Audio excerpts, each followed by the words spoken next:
Hello friends, आप सभी का स्वागत है आपके अपने YouTube channel mission civil services. दोस्तों, मैं आपके लिए 15 सितंबर 2021 के इम्पोर्टेंट करंट अफेयर्स लेकर आया हूँ। दोस्तों, अगर आप किसी भी परीक्षा की तैयारी कर रहे हैं तो यह आपके लिए बहुत ही यूज़फुल रहने वाला है। तो वीडियो को लास्ट तक ज़रूर देखें दोस्तों, क्योंकि लास्ट में मैं सभी प्रश्नों का रिवीजन भी कराऊँगा। तो चलिए हम पहला प्रश्न करते हैं। हमारा पहला प्रश्न है, पीएम कुसुम योजना के तहत सोलर पंप लगाने में कौन सा राज्य पहले स्थान पर रहा है? तो दोस्तों, हरियाणा राज्य जो है पीएम कुसुम योजना के तहत सोलर पंप लगाने में प्रथम स्थान पर रहा है। चलिए जान लेते हैं पीएम कुसुम योजना के बारे में कुछ इम्पोर्टेंट पॉइंट क्या क्या हैं। पीएम कुसुम योजना का लाभ देश के किसानों को मिल रहा है। योजना के तहत हरियाणा ने वर्ष 2020-21 के लिए स्वीकृत 15,000 पंपों के मुकाबले 14,418 पंपों की स्थापना करके प्रधानमंत्री किसान ऊर्जा सुरक्षा एवं उत्थान महाअभियान के तहत ऑफ ग्रिड सोलर पंपों की स्थापना में देश में प्रथम स्थान प्राप्त किया है। इसकी घोषणा केंद्रीय नवीन एवं नवीकरणीय मंत्रालय द्वारा की गई है। ठीक है, चलिए हरियाणा राज्य के बारे में जान लेते हैं। हरियाणा की राजधानी चंडीगढ़। हरियाणा के मुख्यमंत्री मनोहर लाल खट्टर जो कि बीजेपी पार्टी से हैं। हरियाणा के गवर्नर बंडारू दत्तात्रेय। हरियाणा के मुख्य न्यायाधीश रविशंकर झा। हरियाणा राज्य के लोक नृत्य देख लेते हैं कौन कौन से हैं। फाग नृत्य, साग नृत्य, छठी नृत्य, खोरिया नृत्य, धमाल नृत्य। कई बार पूछा गया है, ध्यान रखना है। डफ नृत्य, घूमर नृत्य और झूमर नृत्य। हरियाणा के 5 पड़ोसी राज्य उत्तर प्रदेश, राजस्थान, पंजाब, हिमाचल प्रदेश और उत्तराखंड।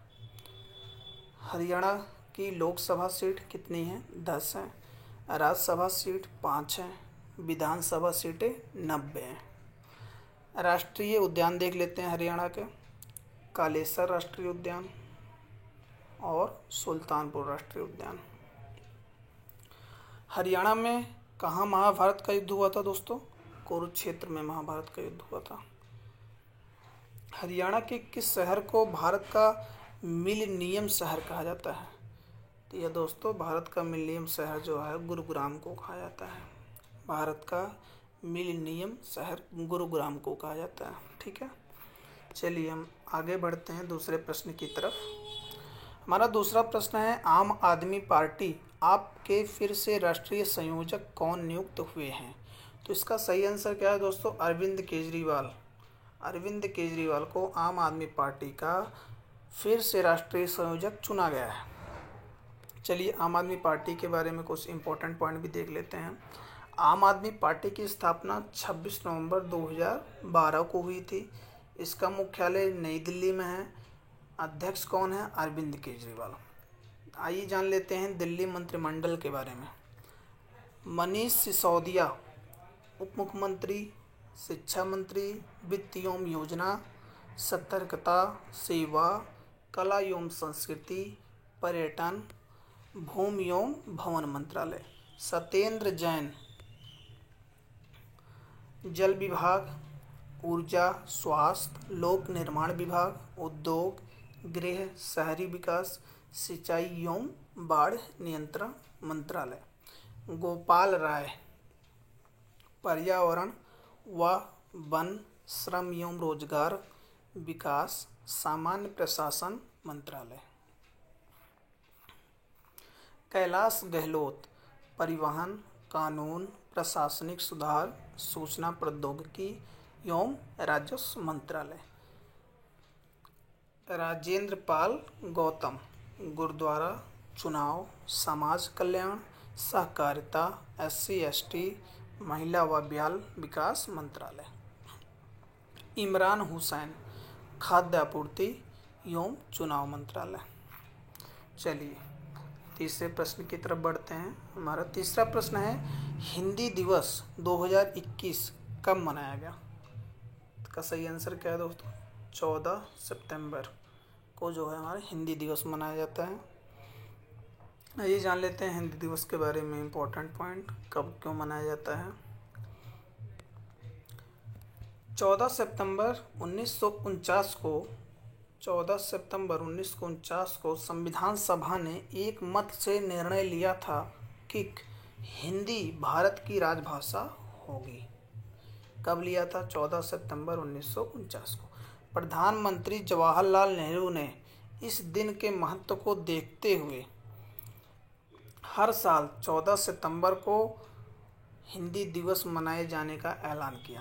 पहला हिंदी दिवस कब मनाया गया था? 14 सितंबर 1953 को पहला हिंदी दिवस मनाया गया था। सन 1949 में 14 सितंबर के दिन ही हिंदी को राजभाषा का दर्जा मिला था। कब मिला था? 14 सितंबर 1949 को, जिसके बाद से अब हर साल यह दिन हिंदी दिवस के तौर पर मनाया जाता है। इस दिन को महत्व के साथ याद रखना इसलिए भी ज़रूरी है क्योंकि अंग्रेज़ों से आज़ाद होने के बाद यह देशवासियों की स्वाधीनता की एक निशानी भी है। चलिए आज देख लेते हैं सितंबर महीने के टॉप 5 दिवस भी। अंतर्राष्ट्रीय साक्षरता दिवस 8 सितंबर, राष्ट्रीय वन्यजीव दिवस 4 सितंबर, हिमालय दिवस 9 सितंबर, विश्व प्राथमिक उपचार दिवस 11 सितंबर, वर्ल्ड सुसाइड प्रिवेंशन डे 10 सितंबर। चलिए चौथा प्रश्न देखते हैं। भारत की स्पेस एजेंसी इसरो के साथ समझौता करने वाली पहली निजी कंपनी कौन बनी है? तो इसका सही आंसर दोस्तों स्काई रूट एरो स्पेस।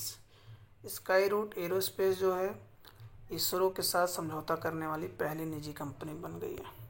चलिए इम्पोर्टेंट पॉइंट देख लेते हैं क्या क्या है। हैदराबाद स्थित एक अंतरिक्ष प्रौद्योगिकी स्टार्टअप स्काई रूट एरोस्पेस औपचारिक रूप से भारतीय अंतरिक्ष अनुसंधान संगठन इसरो के साथ एक समझौता में प्रवेश करने वाली पहली निजी कंपनी बन गई है। ठीक है। स्काई रूट एरोस्पेस अपने रॉकेट की प्रणाली अथवा उप प्रणाली के विकास व परीक्षण में भारतीय अंतरिक्ष अनुसंधान संगठन इसरो की सुविधाओं विशेषज्ञता का उपयोग कर सकती है। इस करार के बाद कंपनी कई परीक्षणों और इसरो की सुविधाओं का भी इस्तेमाल कर सकेगी। ठीक है। आइए जान लेते हैं इसरो के बारे में। इसरो भारत की स्पेस एजेंसी का नाम है। इसरो यानी कि इसका फुल फॉर्म है इंडियन स्पेस रिसर्च ऑर्गेनाइजेशन, यानी कि भारतीय अंतरिक्ष अनुसंधान संगठन। इसरो का मुख्यालय बेंगलुरु कर्नाटक में। इसरो की स्थापना कब हुई थी? 15 अगस्त 1969 को इसरो की स्थापना 15 अगस्त 1969। संस्थापक इसरो के विक्रम साराभाई। इसरो के अध्यक्ष कौन है? के सिवन। पहले अध्यक्ष कौन थे? विक्रम साराभाई। इसरो के सूर्य अध्ययन मिशन का नाम क्या है? आदित्य L1। क्या नाम है? आदित्य L1। भारत के अंतरिक्ष का पितामह किनको माना जाता है? विक्रम साराभाई को अंतरिक्ष का पितामह माना जाता है।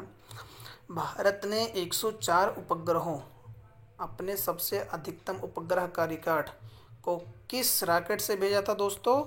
PSLV C-37 से भेजा था। इसरो के मंगल मिशन जिसे 5 नवंबर 2013 को लॉन्च किया गया था, इसका क्या नाम है दोस्तों? मोम, यानी कि मार्स ऑर्बिटर मिशन। भारत और जापान के चंद्र मिशन का नाम क्या है? लूपेक्स। भारत और जापान के चंद्र मिशन का नाम लूपेक्स है। चलिए पांचवें प्रश्न की तरफ बढ़ते हैं। हमारा पांचवा प्रश्न है, भारत अफ्रीका रक्षा वार्ता 2022 का आयोजन किस शहर में किया जाएगा?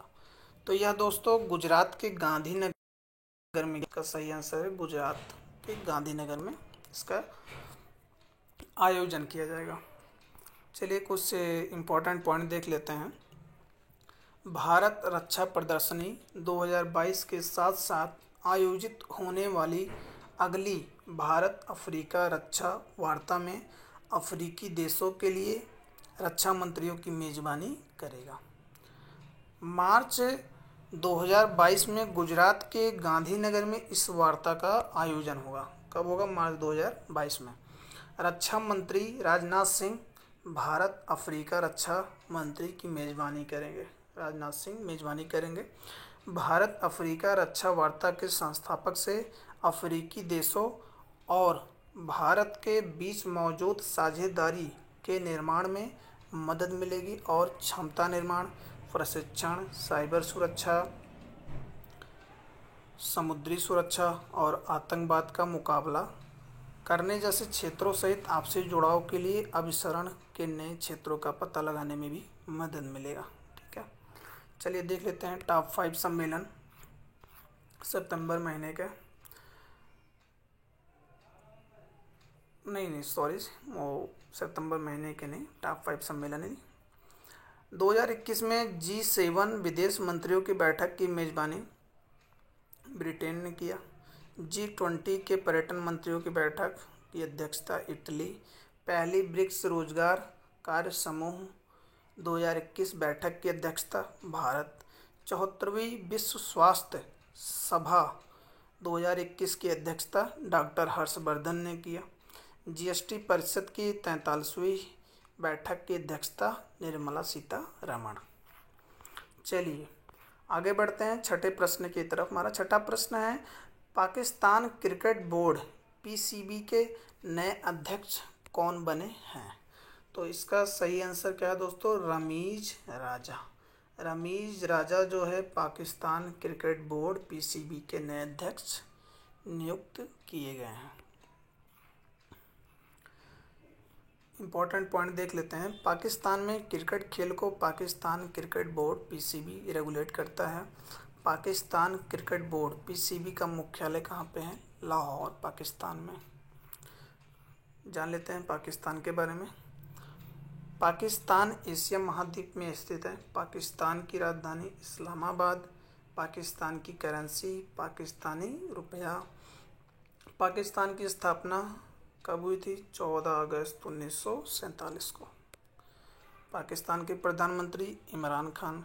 पाकिस्तान के राष्ट्रपति आरिफ अलवी। पाकिस्तान, भारत और पाकिस्तान के बीच अंतर्राष्ट्रीय सीमा को रेड क्लिफ रेखा कहते हैं। भारत पाकिस्तान के बीच अंतर्राष्ट्रीय सीमा को रेड क्लिफ रेखा कहते हैं। पाकिस्तान की सबसे लंबी नदी सिंधु नदी। पाकिस्तान भारत के 3 राज्यों की सीमा से लगता है। वह कौन कौन से हैं? पंजाब, राजस्थान और गुजरात। भारत का क्षेत्रफल पाकिस्तान से कितना गुना है? 4 गुना है। भारत का क्षेत्रफल पाकिस्तान से 4 गुना बड़ा है। पाकिस्तान की संसद का नाम क्या है? National assembly. पाकिस्तान का मानक समय ग्रीनविच से कितना आगे है? तो 5 घंटे आगे है। गुरु नानक देव जी, पहले सिख गुरु जो कि थे, का जन्म कहाँ हुआ था? ननकाना साहिब, जो कि पाकिस्तान में है। कहाँ पे? ननकाना साहिब, जो कि पाकिस्तान में है। चलिए हम लोग 7वें प्रश्न की तरफ बढ़ते हैं। हमारा 7वां प्रश्न है, दुबई गोल्डन वीजा पाने वाले दुनिया के पहले गोल्फर कौन बने हैं? तो दोस्तों इसका सही आंसर है जीव मिल्खा। कौन है? जीव मिल्खा। जीव मिल्खा को जो है दुबई गोल्डन वीजा पाने वाले हैं दुनिया के पहले गोल्फर बन गए हैं, जीव मिल्खा। आइए देख लेते हैं इम्पोर्टेंट पॉइंट क्या क्या है। स्टार भारतीय गोल्फर जीव मिल्खा सिंह खेल में अपनी उत्कृष्ट उपलब्धियों के सम्मान में प्रतिष्ठित 10 वर्षीय दुबई गोल्डन वीजा प्राप्त करने वाले 10 वर्षीय दुबई गोल्डन वीजा प्राप्त करने वाले दुनिया के पहले पेशेवर गोल्फर बन गए हैं। चलिए 8वें प्रश्न की तरफ बढ़ते हैं। हमारा 8वां प्रश्न है, बाजरा मिशन किस राज्य की सरकार द्वारा शुरू किया गया है? तो यह दोस्तों छत्तीसगढ़ राज्य सरकार द्वारा बाजरा मिशन शुरू किया गया है। आइए देख लेते हैं इंपॉर्टेंट पॉइंट क्या क्या है। छत्तीसगढ़ के मुख्यमंत्री भूपेश बघेल ने बाजरा मिशन को शुरू किया है। इस मिशन का मुख्य उद्देश्य किसानों को छोटी अनाज फसलों के लिए उचित मूल्य दर प्रदान करना है। बाजरा मिशन के तहत किसानों को अन्य महत्वपूर्ण लाभों में बाजरा के लिए इनपुट सहायता, खरीद व्यवस्था, फसलों के प्रसंस्करण में किसानों की सहायता करना और यह सुनिश्चित करना है कि किसानों को विशेषज्ञों की विशेषज्ञता का लाभ मिल सके। आइए जान लेते हैं छत्तीसगढ़ की टॉप 5 योजनाएं कौन कौन सी हैं।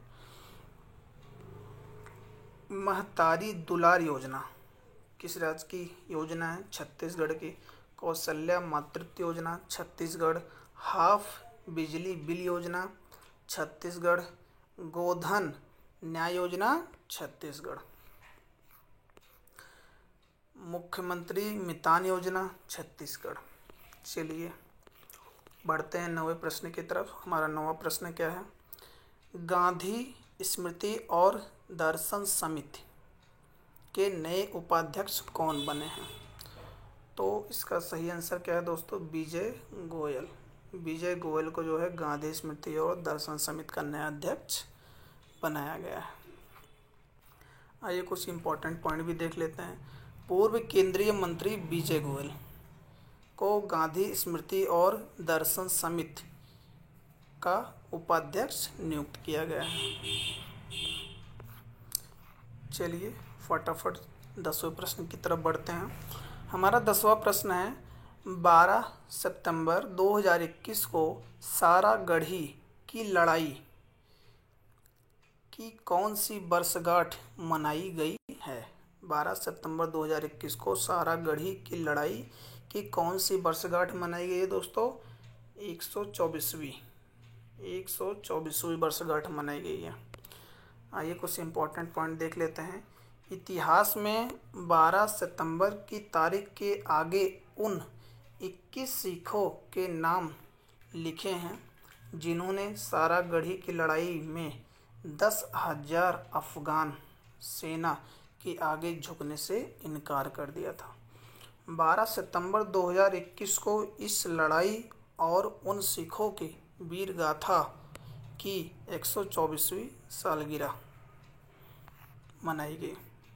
इतिहास की कुछ सबसे साहसिक लड़ाइयों में शामिल सारागढ़ी का युद्ध 12 सितंबर 1897 को ब्रिटिश इंडिया आर्मी के 21 सिख सैनिक और 10,000 अफगानों के बीच लड़ा गया था।